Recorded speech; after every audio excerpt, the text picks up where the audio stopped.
Guys, there's a major spike in car thefts in Toronto, and here's why. People are buying more new cars because of the supply chain issues.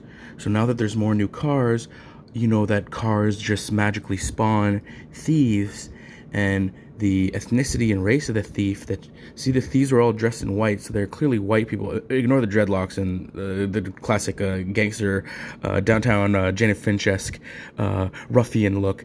What we have to do is we got to stop selling new cars, and everybody needs to go green.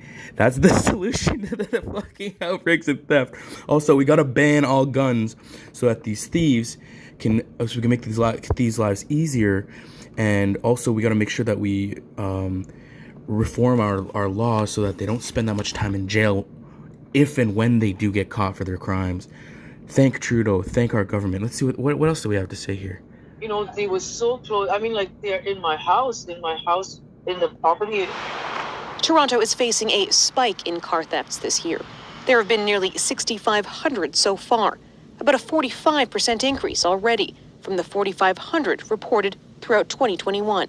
It is staggering. It's a very, very large number. Toronto police have launched a new unit which will be tasked in part with tackling this trend. But they say a big reason for the increase is that with pandemic supply chain problems easing, there are suddenly more new cars to be stolen. The manufacturers now, I believe, are delivering vehicles that, from what I understand, hundreds and hundreds of orders had come in and were unable to be delivered. So it's simply a case of a higher supply. Investigators believe... Oh, it's just a case of higher supply. We don't have to target criminals or, crack down on criminals or increase, the sentencing for these criminals.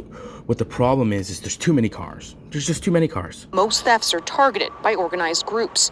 The biggest profit is really to export. And the organized groups aren't the problems. It's the fact that we got too many nice cars simply. Outside of the country. So we have a real problem, and it's a problem that's organized. So that's where we have to come in. That's where the car was parked. It's a problem that's organized, unlike our police force and the RCMP. So that's where we run into problems. And luxury cars aren't the only targets. This woman's Honda CR-V was stolen 10 days ago. A police officer came to the house later that day and informed us. Literally just contradicted their fucking theory. So the problem is the thieves and the organized groups. That we were one of 6 CRVs that were taken within the last 2 days. Systems. Brian Gast's group tracks car theft data and says that crime has a wide impact. And it affects all Canadians, it affects premiums. Happens quickly. After a spike in thefts from their neighborhoods, some community groups took matters into their own hands. But we do the Neighborhood Watch program, and that was all part of it, is to try and communicate prevention techniques. And pick up the fucking police's slack. There's just only so much people can do, and that's really Yeah, and the government's too busy letting these guys off who do get caught early, so oops. Wish there's someone who could help us.